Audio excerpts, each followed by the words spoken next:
भाई इससे पहले क्लास में हम लोगों ने एस्ट्रोनॉमिकल टेलीस्कोप का एक केस देख लिया था। सुनो प्लीज कॉन्सेंट्रेट। इससे पहले क्लास में एस्ट्रोनॉमिकल टेलीस्कोप चल रहा था और astronomical telescope very far distance away जो ऑब्जेक्ट्स लाई करते हैं उनको देखने के लिए इस्तेमाल किया जाता है, मतलब एक्सट्रीमली या हेवनली ऑब्जेक्ट्स को देखने के लिए। एस्ट्रोनॉमिकल टेलीस्कोप हेवनली ऑब्जेक्ट्स को देखने के लिए इस्तेमाल किया जाता है, पता है ये बात। उसका हमने पहला केस पढ़ा था, नॉर्मल एडजस्टमेंट सिचुएशन, याद है, when final image is formed at infinity. ठीक है, अब एक केस केवल बचा है, when the final image is formed at least distance of distinct vision. तो बस वो केस करना है, देखिए ध्यान से, ठीक है ना, बहुत ध्यान से। केस 2 है, ठीक है, एस्ट्रोनॉमिकल टेलीस्कोप व्हेन, है ना, astronomical telescope when final image is formed at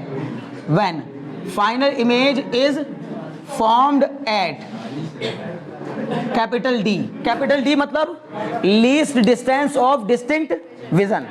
मैं बार बार कह रहा हूं, अगर आप थोड़ा सा भी मन लगा के बैठ गए ना एक बार, तो ये बहुत जल्दी पूरा हो जाएगा। आप ध्यान से बस इसको पढ़ लीजिए, ठीक है ना। एक बार देखो, सबसे पहले डायग्राम को देखिएगा, बहुत आसान सा डायग्राम है, पिछली क्लास में भी ऑलरेडी बना चुके हैं। याद होगा आपको कि टेलीस्कोप का ऑब्जेक्टिव बड़ी अपर्चर का होता है और आई लेंस छोटी अपर्चर का होता है। तो ये हो गया इसका ऑब्जेक्टिव, और इसके सामने यहाँ कहीं ये हो गया इसका क्या, आई लेंस, ठीक है ना, आई लेंस या आई पीस। ठीक है, इस आई पीस के सामने आंख होगी इधर देखने वाले की, और यहाँ पर क्या होगा, ऑब्जेक्ट इन्फिनिटी पर रखा होगा। ऑब्जेक्ट कहाँ होगा, इन्फिनिटी पर। क्लियर।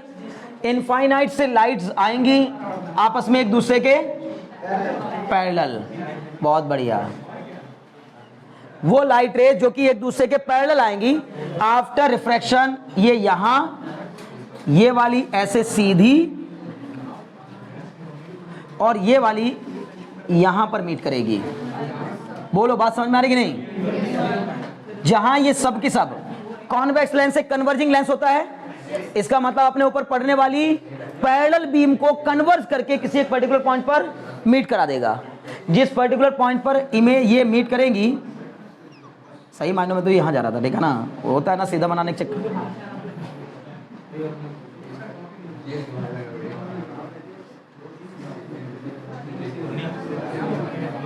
ये देखिए जहां ये बना है, ये पॉइंट बताओ क्या कहलाएगा, इमेज पॉइंट। पहले वाले की इमेज की पोजीशन है ये, और ये सच भी है कि ये कहां पर बनेगा, FO पर बनेगा। कहां पर बनेगा, FO पर। इतनी बात समझ में आती है, बहुत बढ़िया। ये पहली वाली इमेज बनी, बताओ पहले की इमेज दूसरे के लिए ऑब्जेक्ट का काम करेगी। हम अब की बार इस इमेज का फॉर्मेशन ऐसी जगह कराएंगे, वैसे तो ये FO पे होगा क्योंकि इनफाइनाइट से आने वाली लाइट रेज हमेशा कहां पर मीट करेंगी, फोकस पर। तो इसके पहले वाले क्या, कॉन्वेक्स लेंस के फोकस पर इमेज बनेगी, बन गई। अब बच्चे लेकिन ये वाली इमेज को हम ऐसे हिसाब से एडजस्ट करेंगे आई लेंस को, ताकि ये जो इमेज बनी है ये इस वाले के फोकस के अंदर आ जाए। कहां जाए, फोकस में। इसके फोकस के अंदर आ जाए, फायदा क्या मिलेगा उससे, वर्चुअल एंड डायरेक्ट इमेज बना देगा। वर्चुअल मतलब इसके केस में वर्चुअल मतलब इसके करस्पॉन्डिंग वर्चुअल, लेकिन रहेगी इधर कहीं तो उसके लिए इन्वर्टेड ही हो जाएगी। बोलो बात समझ में कि नहीं, बहुत अच्छे। तो अभी ये मैंने ऐसे हिसाब से लिया कि यहां पर कहीं लाई कर रहा है क्या, FE, और ये लाई कर रहा है यहां पर क्या, FO। बोलो बात समझ में आ रही कि नहीं।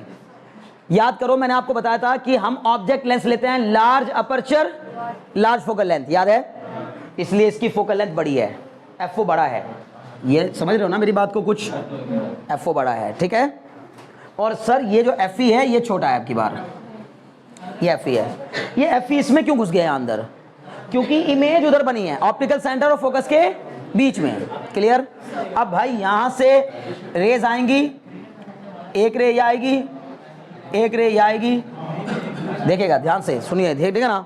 अब देखो इस रे को ये कन्वर्ज करेगा, कुछ ऐसे भेज देगा, इस रे को कन्वर्ज करेगा, ऐसे भेज देगा।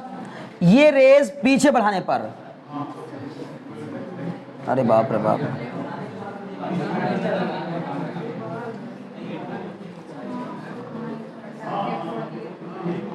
समझ रहे हो मेरी बात को कि नहीं भाई। अगर ये बात नहीं समझ में आ रही तो मुझे बताना है। वैसे तो ये सही मायनों में कैसे बनानी थी मुझे इमेज, डॉटेड, मतलब नहीं समझ रहे हो।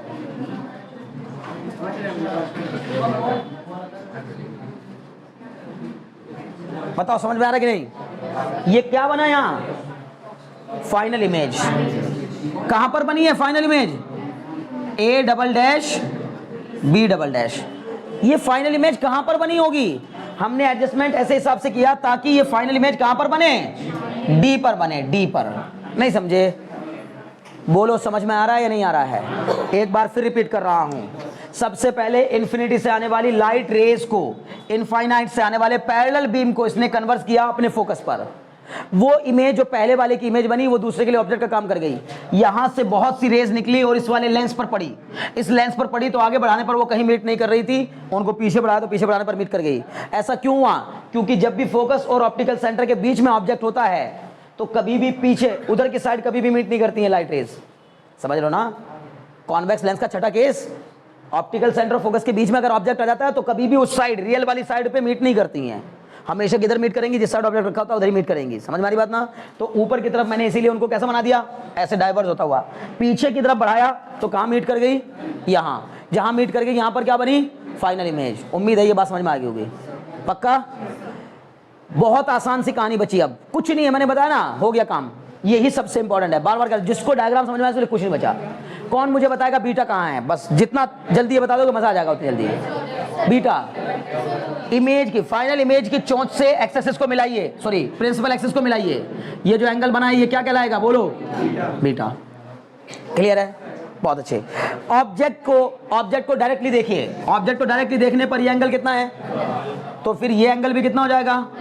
बोलो, बात समझ में आई कि नहीं? पक्का? जितनी फास्ट आप ये डायग्राम बना लेंगे उतनी फास्ट डेरिवेशन कंप्लीट हो जाएगा। ठीक है ना? बन गया? अरे वाह, क्या कहना है? लिखो।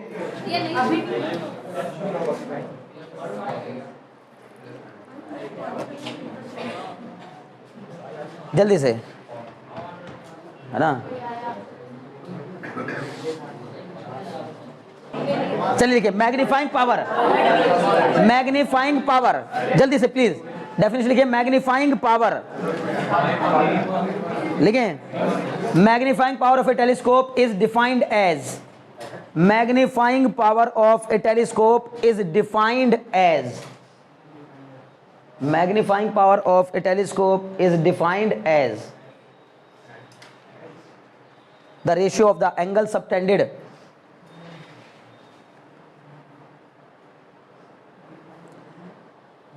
is defined as the ratio of the angle subtended by the image, is defined as the ratio of the angle subtended by the image at the eye, angle subtended by the image at the eye when it is formed at least distance of distinct vision, when it is formed at least distance of distinct vision, when it is formed at least distance of distinct vision, least distance of distinct vision. Okay, to थियो वाला to the angle, है ना भाई? Angle subtended by the image at the eye when it is formed at least distance of distinct vision to the angle subtended by the object, to the angle subtended by the object, to the angle subtended by the object, object lying at infinity, angle subtended by the object lying at infinity when seen directly, lying at infinity when seen directly, when seen directly, हो गया? when seen directly, clear है? लिखो, which are beta and alpha as shown in figure which are beta and alpha, मतलब जो angles हैं which are, यानी ये भी कहते हैं these angles are beta and alpha as shown in figure, these angles are beta and alpha as shown in figure। बताइए magnifying power कितनी हो जाएगी? m बराबर बीटा अपॉन अल्फा। क्लियर? इसी को एंगुलर मैग्निफिकेशन भी कहते हैं। बीटा और अल्फा क्या है? Alpha beta are very small, ये स्मॉल हैं तो क्या करेंगे बच्चे? m बराबर tan beta upon tan alpha. बोले तो मेरे को डाउट हो तो बहुत बढ़िया, जल्दी से देखकर बता दो मुझे tan बीटा की वैल्यू, मजा आ जाए। tan बीटा की value a dash b dash, ये है यहाँ पर c और ये है यहाँ पर c डैश। तो ए डैश बी डैश, देखिए tan बीटा बराबर A dash B dash upon A dash C dash, नहीं समझे? tan बीटा बराबर A dash B dash upon A dash C dash. Clear है? बहुत अच्छे। यहां जाओ, tan अल्फा की वैल्यू बताइए। tan अल्फा, ये रहा alpha, tan alpha equal to perpendicular upon base, मतलब ए डैश बी डैश, देखिए अल्फा इसमें आ रहा है, ये रहा a dash B dash upon A dash c. समझ पा रहे हो कि नहीं? देखो tan बीटा बराबर परपेंडिकुलर अपॉन बेस, ठीक है ना? tan बीटा बराबर परपेंडिकुलर अपॉन बेस, और फिर tan अल्फा बराबर परपेंडिकुलर, सॉरी ये वाला, ये रहा परपेंडिकुलर, ये वाला perpendicular a dash B dash, a dash B dash upon A dash c होगा। बहुत अच्छे, दोनों की वैल्यू उठा के रख दीजिए। बताइए क्या आ जाएगा? कैपिटल M बराबर A dash B dash upon A dash C dash upon A dash B dash upon A dash सी। नहीं समझे? पक्का? बहुत अच्छे। ए डैश बी डैश से A dash B dash cancel, capital M बराबर A dash C upon A dash C dash. बोलो इतने में कोई डाउट हो तो? बहुत बढ़िया। अब बताओ मुझे, इतना तक समझ में आ गया तो बता दो ए डैश सी की value, A dash C, A dash C F O, plus का एफ ओ की माइनस का एफ ओ, साइन कन्वेंशन के साथ बताओ, साइन कन्वेंशन के साथ, प्लस का एफ ओ की माइनस का एफ ओ, प्लस का एफ ओ, तो ए डैश सी बराबर प्लस एफ ओ। बोलो कोई डाउट हो तो? ए डैश सी डैश बराबर, देखो कौन बताएगा, ए डैश सी डैश बराबर माइनस का, गलत बात बच्चे। अगर वो एफ पे बन गया ना इमेज, अगर वो ऑब्जेक्ट एफ पे रखा होगा तो इन्फिनिटी पे बनेगी इमेज, एफ के अंदर रखा है भाई तो कुछ नहीं है। आप सोचिए कि क्या है भैया, यू ई, अपनी मर्जी से एक नया नाम दे दीजिए, कितना यू ई, समझ गए ना? Object distance for eye lens, object distance for eye lens you ई, लेकिन कैसा, पॉजिटिव या नेगेटिव? नेगेटिव भाई, इधर से रे आ रही है, इधर जा रहे हैं, इसका मतलब A dash C dash equal to minus U E. बोलो यहां तक कोई समस्या हो तो कैपिटल M बराबर बताओ कितना हो गया? कैपिटल M बराबर sir F O upon minus U E, नहीं हुआ? यानी कि minus F O upon U E. बोलो यहां तक कोई डाउट हो तो? अब मुझे बताओ फ्रॉम लेंस इक्वेशन, अरे हो गया बस, देखो है ना, from lens equation 1 upon V E minus 1 upon U E is equal to 1 upon F E. बोलो होगा कि नहीं होगा? पक्का? मेरे प्यारो मुझे बता दो साइन कन्वेंशन के साथ वी ई की वैल्यू, वी ई की वैल्यू माइनस डी। बोलो किसी को समस्या हो तो? पक्का? वी ई बोले तो image distance for eye lens, V मतलब image distance for eye lens कितने के इक्वल है? डी के इक्वल, माइनस डी। क्लियर है? यू ई की value minus U E, clear? U E की वैल्यू माइनस यू ई, और एफ ई की वैल्यू तो पॉजिटिव ही होगी। बोलो इतने में कोई डाउट हो तो? अरे भाई समझ में आ रहा है ना? बहुत अच्छे, रख दो उठा करके इस वाली इक्वेशन ऊपर। क्या आ जाएगा? 1 upon minus D minus 1 upon minus U ई बराबर 1 अपॉन एफ ई। यहां से क्या बन गया? 1 अपॉन यू ई बराबर 1 upon F E plus 1 upon D. नहीं समझे? अरे नहीं समझ पा रहे हो? हो गया? अब यहां के बाद जल्दी से बस जरा देखिए कितना मजे के साथ आ गया। कैपिटल एम बराबर एफ ओ, ये कितने के इक्वल था? कैपिटल एम, यहां लिख दे रहा हूं, कैपिटल एम था एफ ओ, या ऐसे कह लेता हूं, कैपिटल एम बराबर माइनस का F O into 1 upon U E. बोलो कह सकता हूं कि नहीं? कह सकता हूं ना? बहुत अच्छे। ये आ जाएगा मेरे प्यारो कैपिटल एम बराबर माइनस का F O into U E की वैल्यू, 1 अपॉन यू ई की वैल्यू बताओ, 1 अपॉन एफ ई प्लस, बहुत बढ़िया, 1 upon F E plus 1 upon capital D. बोलो कोई डाउट होता है इसमें? मैंने यहां से मेरे प्यारो एफ ई जबरदस्ती कॉमन ले लिया, माइनस का F O upon F E, bracket में कितना कॉमन लिया मैंने? जबरदस्ती नीचे से एफ ई कॉमन लिया, जबरदस्ती कॉमन। तो अगर यहां से एफ ई कॉमन लिया तो ये एफ ई ऊपर जाके मल्टीप्लाई हो जाएगा, क्या बनेगा? 1 plus F E upon D. बोलो समझ में आ रहा है कि नहीं आ रहा है? यही फॉर्मूला होता है। जैसे वहां बना था क्या, कैपिटल M बराबर V O upon U O into 1 plus D upon F E. यहां उसका उल्टा हो गया, 1 plus F E upon D. 1 plus D upon F E नहीं, 1 plus F E upon D. समझ में आ रही बात ना? बहुत अच्छे। सिमिलरली वहां जैसे बना था L अपॉन एफ ओ, याद करो वहां क्या बना था, L अपॉन एफ ओ, लेकिन यहां ऐसा कुछ नहीं है। सीधे क्या फॉर्मूला बना, कैपिटल M बराबर माइनस का F O upon F E into 1 plus F E upon D. अगर इस फॉर्मूले पर बेस्ड क्वेश्चन हुआ, अगर कोई क्वेश्चन हम सॉल्व करेंगे न्यूमेरिकल, अगर इस फॉर्मूले पर बेस्ड हुआ, साइन कन्वेंशन लगाओगे कि नहीं लगाओगे? अगर डायरेक्ट फॉर्मूला बेस्ड क्वेश्चन हुआ तो नहीं लगाएंगे। क्यों? क्योंकि सर एक बार लेंथ इक्वेशन प्रूफ करते समय लगा चुके हैं डेरिवेशन साइन कन्वेंशन, एक बार अभी लगा दिया, 2 बार लग चुका है, तीसरी बार नहीं लगाएंगे अगर डायरेक्ट फॉर्मूले की हेल्प से करोगे तो। लेकिन अगर आप फॉर्मूले की हेल्प से नहीं कर रहे हो, वैसे करते हो जैसे मैं करता हूं कि मैं कहूंगा भाई मुझे नहीं मतलब इन सब चीजों, मैं कहूंगा पहले की इमेज बनाओ, दूसरे के लिए ऑब्जेक्ट का काम करेगी, दूसरे की इमेज बनाओ, खत्म बात। यूईवी जो भी निकालना हो निकल जाता है। नहीं समझे? तो जब क्वेश्चंस वैसे होते हैं जिसमें डायरेक्ट नहीं रखनी है वैल्यूज, डायरेक्ट वैल्यूज नहीं रखनी है, सॉल्व कर करके लाना है। जैसे नहीं कहीं हमने क्वेश्चन बाद में किए थे लास्ट वाली क्लासेस में कि यूई खुद निकालना पड़ रहा था, फिर है ना, समझ गए? उस टाइप वाले क्वेश्चंस में फिर साइन कन्वेंशन लगाना पड़ेगा। अदरवाइज अगर डायरेक्ट फॉर्मूले से क्वेश्चन सॉल्व करोगे नहीं लगाना है। मान लीजिए आपको किसी टेलीस्कोप की ऑब्जेक्टिव की फोकल लेंथ दी है, ऑब्जेक्टिव की फोकल लेंथ एफओ दे दिया, एफई दे दिया, और लीस्ट डिस्टेंस और डिस्टिंक्शन आप जानते ही हो, तो आप उस टेलीस्कोप की डायरेक्टली निकाल दोगे क्या, मैग्नीफाइंग पावर। बोलो बात समझ में आ रही कि नहीं आ गई? यही फॉर्मूला, इसके अलावा कोई और फॉर्मूला नहीं है, ज्यादा चिंता करने की जरूरत नहीं है। समझ गए ना?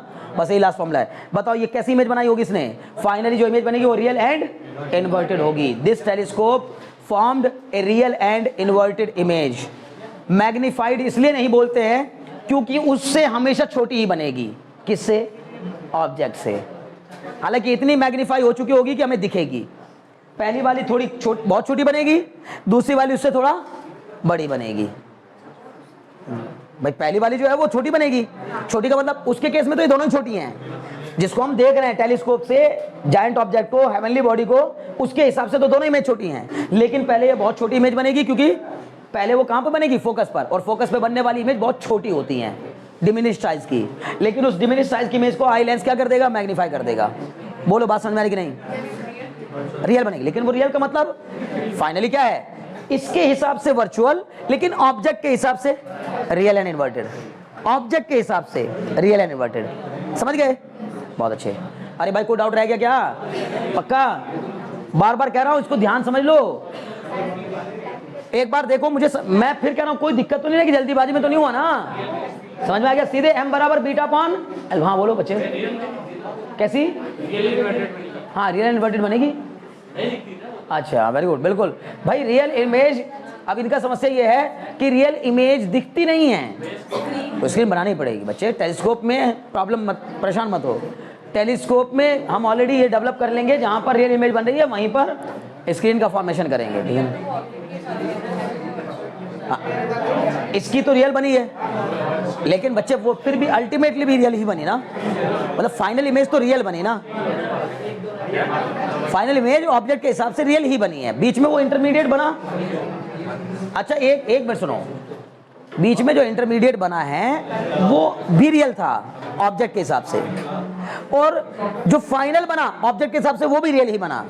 लेकिन बीच में जो ये इन दोनों का आपस में केस लगाएंगे तो उसके हिसाब से वर्चुअल बनी, क्योंकि पोल और ऑप्टिकल सेंटर के बीच में, ऑप्टिकल सेंटर और फोकस के बीच में अगर इमेज ऑब्जेक्ट होता है तो इमेज कहां पर कैसी बनती है? Virtual and direct. अगर इसको ऑब्जेक्ट मानोगे तब तो वर्चुअल एंड डायरेक्ट कहेंगे ना, लेकिन हम ऑब्जेक्ट तो सही मानों में रियल वाले को ही मानेंगे ना, उसके हिसाब से रियल इन्वर्टेड है। डरो मत, उसको देखना कैसे उसके चक्कर में ना पड़ो आप, वो सब दिख जाएगी। ठीक है ना, वो चिंता आपकी नहीं है। अरे भाई हो गया टाइम, बताओ बच्चे। अरे नहीं अभी नहीं हुआ, हो गया। अरे 19 मिनट हुआ अभी, हो गया। चलो बच्चों बताओ, अगर सुनो ये समझ में तो आ गया, मुझे बार बार लग रहा है कहीं जल्दीबाजी में तो नहीं हुआ ना, समझ में आ गया ना आपको? ठीक, 2 फॉर्मूले बने हैं। हाँ मैंने स्क्रीन पे तो ऑब्टेन हो जाती है, स्क्रीन की चिंता ना करो भाई, रियल इमेज हमेशा स्क्रीन पे ऑब्टेन होती है। हाँ नहीं, वर्चुअल तो बच्चे दिखती है, वर्चुअल तो हमारे रेटिना पे ही बन जाती है, नहीं समझे? वर्चुअल इमेजेस तो हमेशा दिखती हैं। सुनो, जैसे मिरर में जो हम देखते हैं इमेज, जो आप शीशे में देखते हो इमेज, वो कैसी होती है? वर्चुअल एंड डायरेक्ट, समझ गए ना? तो वो इमेज हमें दिख रही है क्यों? क्योंकि वर्चुअल है। अगर वही इमेज मेरी, क्योंकि मिरर के केस में जिधर ऑब्जेक्ट रखता है अगर उधर ही इमेज बनती है तो रियल कहलाती है। तो अगर वो इमेज उधर ना बन के इधर बनती तो मुझे दिखती ही नहीं, समझ गए ना? ओके, देखो सुनो भाई, इसने कहा, अरे हे बच्चे लंबा सा क्वेश्चन नहीं लिखवाऊंगा, इसने बोला था focal length of the objective, focal length of the objective मतलब क्या? FO लिखिए, focal length of the objective is 75 centimetre of astronomical telescope. मतलब जो भी बात चल रही है वो एस्ट्रोनॉमिकल टेलीस्कोप के बारे में बात चल रही है।